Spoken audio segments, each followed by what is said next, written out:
ಮುಗ್ಗರಿಸಿ ಬಿದ್ದ ಸಿಂಗಂ ಅಣ್ಣಾಮಲೈ ಈ ಬಾರಿಯೂ ತಮಿಳುನಾಡು ಬಿಜೆಪಿಗೆ ಬಿಗ್ ಝೀರೋ ಗ್ಯಾರಂಟಿ. ನಮಸ್ಕಾರ ಗೆಳೆಯರೆ, ಫಸ್ಟ್ ಕನ್ನಡಕ್ಕೆ ಸ್ವಾಗತ. ಇದು ಎಡಿಟರ್ ಸ್ಪೆಷಲ್.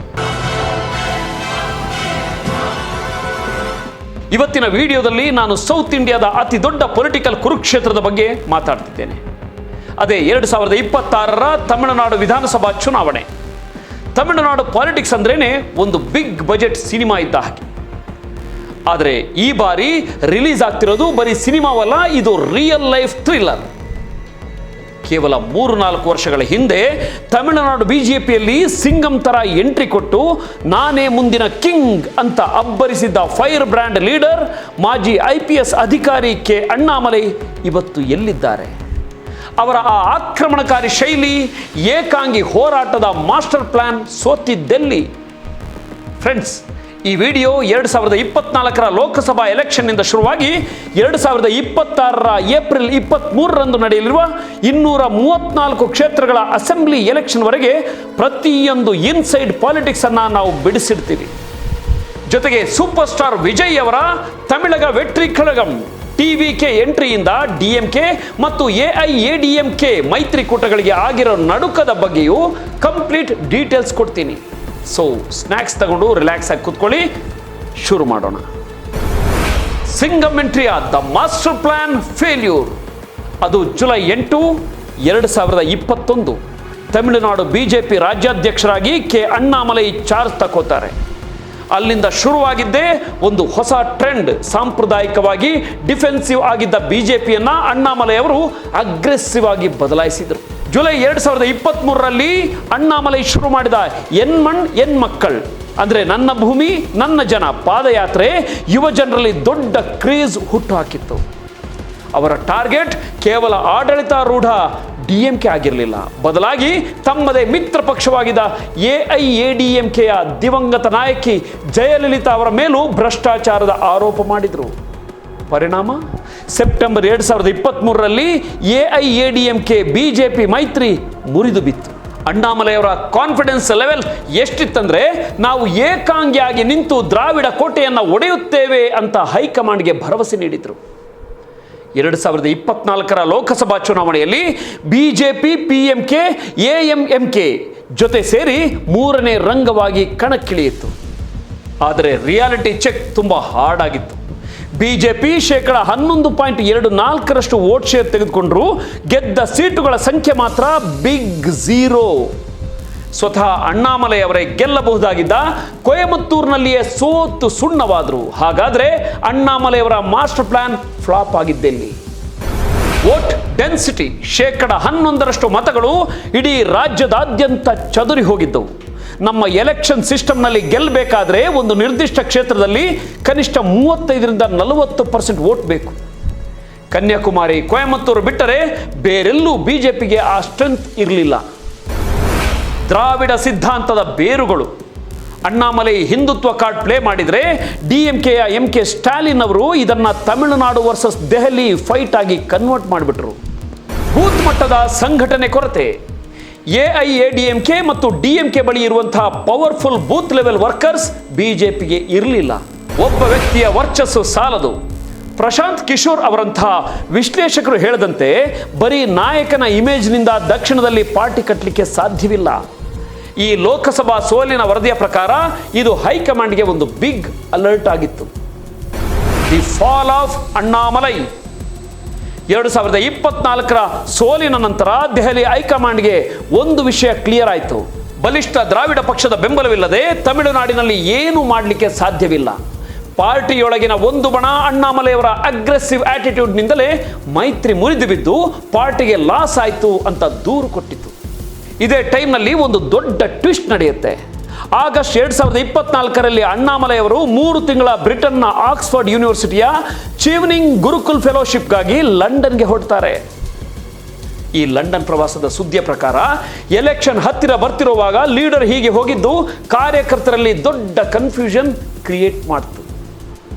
ರಾಜಕೀಯ ವಿಶ್ಲೇಷಕರ ಪ್ರಕಾರ ಇದು ಕೇವಲ ಸ್ಟಡಿ ಬ್ರೇಕ್ ಆಗಿರಲಿಲ್ಲ. AIADMK ಜೊತೆ ಮತ್ತೆ ಮೈತ್ರಿ ಮಾಡಿಕೊಳ್ಳಲು ಅಣ್ಣಾಮಲೈ ಅವರನ್ನ ತಾತ್ಕಾಲಿಕವಾಗಿ ಗೌರವಯುತ ಅಜ್ಞಾತವಾಸಕ್ಕೆ ಕಳುಹಿಸಿದ ಹೈಕಮಾಂಡ್ನ ತಂತ್ರ ಇದಾಗಿತ್ತು. ಅಣ್ಣಾಮಲೈ ಲಂಡನ್ನಲ್ಲಿದ್ದಾಗಲೇ ಏಪ್ರಿಲ್ 12, 2025 ದಕ್ಷಿಣ ತಮಿಳುನಾಡಿನ ಪ್ರಭಾವಿ ತೇವರ ಸಮುದಾಯದ ಹಿರಿಯ ನಾಯಕ ಮಾಜಿ AIADMK ಸಚಿವ ನೈನಾರ್ ನಾಗೇಂದ್ರನ್ ಅವರನ್ನ ತಮಿಳುನಾಡು ಬಿಜೆಪಿಯ ಹೊಸ ಅಧ್ಯಕ್ಷರನ್ನಾಗಿ ಮಾಡಲಾಯಿತು. ಇವರೇನು ಅಣ್ಣಾಮಲೈ ತರಹ ಫೈರ್ ಬ್ರ್ಯಾಂಡ್ ಅಲ್ಲ, ಬದಲಾಗಿ AIADMK ಲೀಡರ್ ಎಡಪ್ಪಾಡಿ ಪಳನಿಸ್ವಾಮಿ ಜೊತೆ ಉತ್ತಮ ಒಡನಾಟ ಹೊಂದಿರುವ ಮೃದು ಸ್ವಭಾವದ ನಾಯಕ. ಹಾಗೆ ಏಪ್ರಿಲ್ 11, 2025 ಚೆನ್ನೈನಲ್ಲಿ ಅಮಿತ್ ಶಾ ಅವರು ಅಧಿಕೃತವಾಗಿ 2026ಕ್ಕೆ AIADMK ಜೊತೆ NDA ಮೈತ್ರಿಯನ್ನ ಘೋಷಿಸಿಬಿಟ್ರು. ಅಲ್ಲಿಗೆ ಅಣ್ಣಾಮಲೈಯವರ ಏಕಾಂಗಿ ಹೋರಾಟದ ಸಿದ್ಧಾಂತಕ್ಕೆ ಅಧಿಕೃತವಾಗಿ ಎಂಡ್ ಕಾರ್ಡ್ ಬಿತ್ತು. ಸೀಟು ಹಂಚಿಕೆ ವಿವಾದ ಮತ್ತು ಏಕಾಂಗಿಯಾದ ಅಣ್ಣಾಮಲೈ ಈಗ ಕಟ್ ಮಾಡಿದ್ರೆ ನಾವು 2026 ಮಾರ್ಚ್ ಏಪ್ರಿಲ್ ತಿಂಗಳಿನಲ್ಲಿದ್ದೀವಿ. ಎಲೆಕ್ಷನ್ ಏಪ್ರಿಲ್ 23ಕ್ಕೆ ಫಿಕ್ಸ್ ಆಗಿದೆ. ಮೈತ್ರಿ ಏನೋ ಆಯಿತು, ಆದರೆ ಸೀಟು ಹಂಚಿಕೆಯಲ್ಲಿ AIADMK ಆಡಿದ ಆಟ ಬಿಜೆಪಿಯ ಕಾರ್ಯಕರ್ತರನ್ನ ರೊಚ್ಚಿಗೆಬ್ಬಿಸಿದೆ. ಈ ಅಧಿಕೃತ ಸೀಟು ಹಂಚಿಕೆ ವರದಿಯ ಪ್ರಕಾರ 234 ಸೀಟುಗಳಲ್ಲಿ AIADMK 169 ಕ್ಷೇತ್ರಗಳನ್ನು ತನ್ನಲ್ಲೇ ಉಳಿಸಿಕೊಂಡು ಬಿಜೆಪಿಗೆ ಕೇವಲ 27, PMKಗೆ 18 ಮತ್ತು AMMKಗೆ 11 ಸೀಟುಗಳನ್ನು ಕೊಟ್ಟಿದೆ. ಮೇಲ್ನೋಟಕ್ಕೆ 2021ಕ್ಕಿಂತ ಬಿಜೆಪಿಗೆ ಅಂದರೆ 20ರಿಂದ 27 ಸೀಟ್, ಅಂದರೆ 7 ಸೀಟ್ ಜಾಸ್ತಿ ಸಿಕ್ಕಂತೆ ಕಂಡ್ರು. ಆಂತರಿಕವಾಗಿ ಬಿಜೆಪಿಗೆ ಸಿಕ್ಕಿರೋದು ಬಹುತೇಕ ಹಾರ್ಡ್ ಟು ವಿನ್ ಕಷ್ಟಕರವಾದ ಸೀಟುಗಳು. ನಗರ ಪ್ರದೇಶಗಳಲ್ಲಿ ವೀಕ್. ಚೆನ್ನೈನಲ್ಲಿ ಬಿಜೆಪಿಗೆ ಸಿಕ್ಕಿದ್ದು ಬರೀ ಮೈಲಾಪುರ ಮಾತ್ರ. ಅಲ್ಲಿ ತಮಿಳಿಸೈ ಸೌಂದರರಾಜನ್ ಸ್ಪರ್ಧಿಸುತ್ತಿದ್ದಾರೆ. ಭದ್ರಕೋಟೆಗಳಲ್ಲೇ ಟಿಕೆಟ್ ಇಲ್ಲ. ಕನ್ಯಾಕುಮಾರಿ ಬಿಜೆಪಿಯ ಐತಿಹಾಸಿಕ ಕೋಟೆ. ಆದರೆ ಕನ್ಯಾಕುಮಾರಿ ಅಸೆಂಬ್ಲಿ ಸೀಟನ್ನೇ ಬಿಜೆಪಿಗೆ ಕೊಟ್ಟಿಲ್ಲ. ಬದಲಾಗಿ ಕ್ರಿಶ್ಚಿಯನ್ ವೋಟ್ಸ್ ಜಾಸ್ತಿ ಇರುವ 4 ಕಠಿಣ ಸೀಟುಗಳನ್ನು ಅಲ್ಲಿ ಕೊಡಲಾಗಿದೆ. ನೈನಾರ್ಗೆ ಶಾಕ್.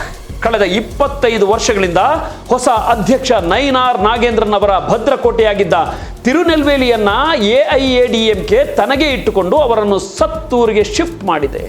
ಇದರಿಂದ ಅಣ್ಣಾಮಲೈ ರೊಚ್ಚಿಗೆದ್ದಿದ್ದಾರೆ. ವರದಿಯ ಪ್ರಕಾರ ತಮಗೆ ಸಿಕ್ಕ ಕ್ಷೇತ್ರಗಳ ಬಗ್ಗೆ ಅವರು ದೆಹಲಿ ನಾಯಕತ್ವಕ್ಕೆ ಎಕ್ಸ್ಟ್ರೀಮ್ ಡಿಸ್ಪ್ಲೆಷರ್, ತೀವ್ರ ಅಸಮಾಧಾನ ವ್ಯಕ್ತಪಡಿಸಿದ್ದಾರೆ. ತಮಗಾಗಿ ಯಾವ ಸೀಟನ್ನು ಹುಡುಕುವುದು ಬೇಡ, ತಾನು ಈ ಬಾರಿ ಚುನಾವಣೆಯಲ್ಲಿ ಸ್ಪರ್ಧಿಸೋದಿಲ್ಲ ಅಂತ ಸ್ಪಷ್ಟವಾಗಿ ಹೇಳಿದ್ದಾರೆ.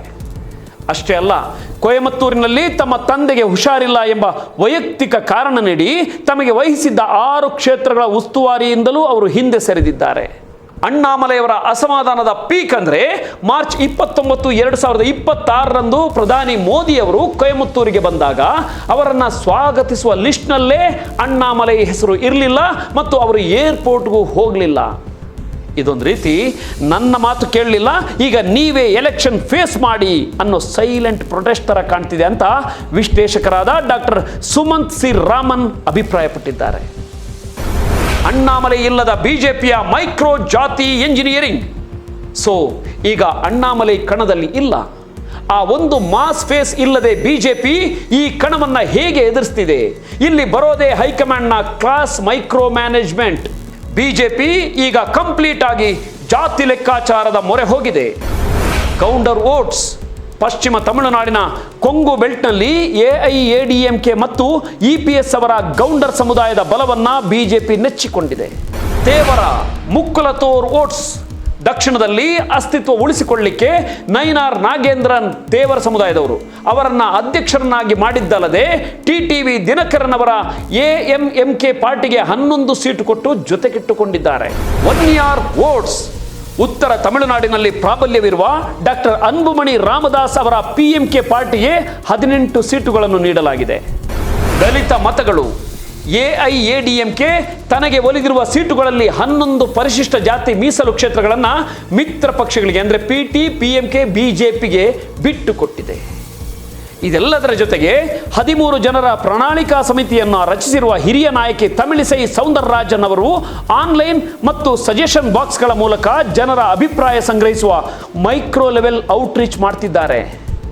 ಮೋದಿ ಮತ್ತು ಅಮಿತ್ ಶಾ ಅವರ ಡಬಲ್ ಇಂಜಿನ್ ಸರ್ಕಾರದ ವರ್ಚಸ್ಸೇ ಈಗ ಬಿಜೆಪಿಯ ಪ್ರಮುಖ ಅಸ್ತ್ರ. ಇಳೆಯ ದಳಪತಿ ಎಂಟ್ರಿ, ತ್ರಿಕೋನ ಸ್ಪರ್ಧೆಯ ಭೂಕಂಪ. ಇಲ್ಲಿವರೆಗೆ ನಾವು ಮಾತಾಡಿದ್ದು ಒಂದು ಕಡೆ ಆದರೆ 2026ರ ಎಲೆಕ್ಷನ್ನ ಅತಿ ದೊಡ್ಡ ಎಕ್ಸ್ ಫ್ಯಾಕ್ಟರ್ ಅಂದರೆ ಅದು ಸೂಪರ್ ಸ್ಟಾರ್ ವಿಜಯ್ ಅವರ ತಮಿಳಗ ವೆಟ್ರಿ ಕಳಗಂ ಟಿವಿಕೆ ಎಂಟ್ರಿ. ತಮಿಳುನಾಡು ದಶಕಗಳಿಂದ ಡಿಎಂಕೆ ಮತ್ತು ಎಐಎಡಿಎಂಕೆ ಅನ್ನೋ ಎರಡೇ ಧ್ರುವಗಳ ನಡುವೆ ಸಿಲುಕಿತ್ತು. ಒಂದು ಖಾರಾಬಾತ್ ಮತ್ತೊಂದು ಕೇಸರಿ ಬಾತ್. ಈಗ ಇವೆರಡರ ಜೊತೆಗೆ ವಿಜಯ್ ಅವರ ವಾಂಗಿ ಬಾತ್ ಕೂಡ ಸೇರ್ಕೊಂಡು ಡಬಲ್ ಪಾರ್ಟಿ ಪಾಲಿಟಿಕ್ಸ್ ಅನ್ನ ಬ್ರೇಕ್ ಮಾಡಬಹುದು ಅನ್ನೋ ನಿರೀಕ್ಷೆಯನ್ನ ಹುಟ್ಟುಹಾಕಿದೆ.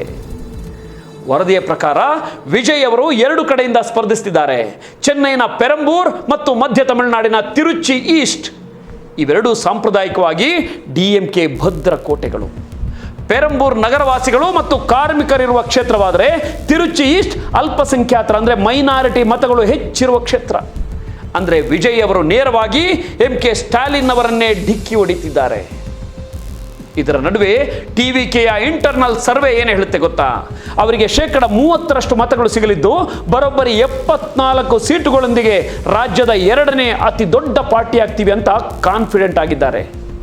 ಇದು ಡಿಎಂಕೆಗೆ ದೊಡ್ಡ ಆಘಾತ ತಂದಿದೆ. ಯಾಕಂದ್ರೆ ಯುವಕರು, ದಲಿತರು ಮತ್ತು ಅಲ್ಪಸಂಖ್ಯಾತರು ಡಿಎಂಕೆಯ ಫಿಕ್ಸ್ಡ್ ವೋಟ್ ಬ್ಯಾಂಕ್ ಆಗಿದ್ರು.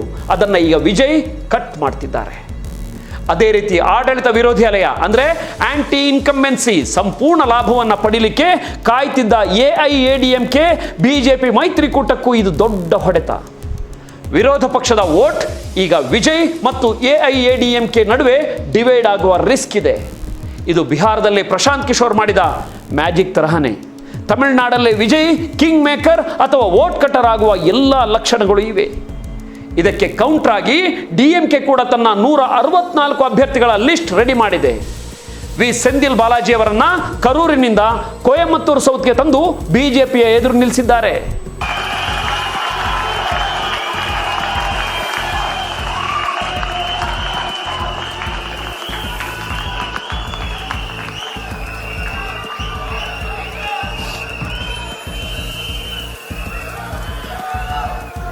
டி நகர் திரு என் ஆனந்த் கழக பொதுச் செயலாளர்,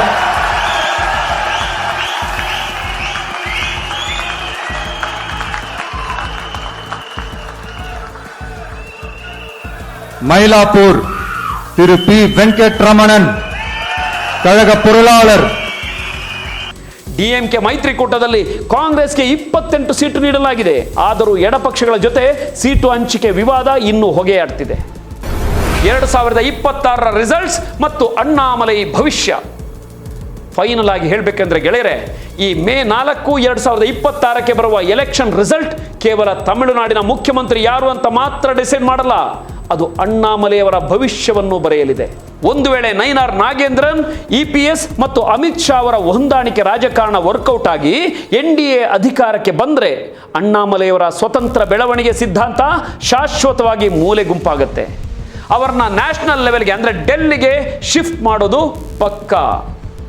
ಆದರೆ ಒಂದು ವೇಳೆ ಈ ಮೈತ್ರಿ ಫ್ಲಾಪ್ ಆಗಿ ವಿಜಯ್ ಅವರ ಪಾರ್ಟಿ ಸೆಕೆಂಡ್ ಲಾರ್ಜೆಸ್ಟ್ ಪಾರ್ಟಿಯಾಗಿ ಬೆಳೆದರೆ ಅವತ್ತು ಅಣ್ಣಾಮಲೆಯವರ ವಾದವೇ ಸರಿ ಇತ್ತು, ಎಐಎಡಿಎಂಕೆ ಮುಳುಗುತ್ತಿರುವ ಹಡಗು, ಅದರ ಜೊತೆ ನಾವು ಹೋಗಬಾರದಿತ್ತು ಅನ್ನೋ ಮಾತು ಮತ್ತೊಮ್ಮೆ ಬಹಳ ಜೋರಾಗಿ ಮುನ್ನೆಲೆಗೆ ಬರುತ್ತೆ. ಇದೇ ಏಪ್ರಿಲ್ 23ಕ್ಕೆ ವೋಟಿಂಗ್ ನಡೆಯಲಿದೆ. ಕಾದು ನೋಡೋಣ ಯಾರು ಗೆಲ್ತಾರೆ ಅಂತ. ನಿಮ್ಗೇನನ್ಸುತ್ತೆ? ಅಣ್ಣಾಮಲೈ ಸ್ಟ್ರಾಟಜಿ ಕರೆಕ್ಟ್ ಇತ್ತಾ ಅಥವಾ ಹೈಕಮಾಂಡ್ನ ಅಲಯನ್ಸ್ ಸ್ಟ್ರಾಟಜಿ ಕರೆಕ್ಟ್ ಇದೆಯಾ? ಕಮೆಂಟ್ ಸೆಕ್ಷನ್ನಲ್ಲಿ ತಿಳಿಸಿ. ವಿಡಿಯೋ ಇಷ್ಟ ಆಗಿದ್ರೆ ಲೈಕ್ ಮಾಡಿ, ಶೇರ್ ಮಾಡಿ. ಇದು ಕೇವಲ ಸುದ್ದಿ ಅಥವಾ ಸುದ್ದಿಯ ವಿಶ್ಲೇಷಣೆ ಅಲ್ಲ, ಇದೊಂದು ಚಳುವಳಿ. ನೋಡ್ತಾ ಇರಿ ಫಸ್ಟ್ ಕನ್ನಡ. ಆಗೋದೆಲ್ಲ ಒಳ್ಳೆಯದಕ್ಕೆ. ನಮಸ್ಕಾರ.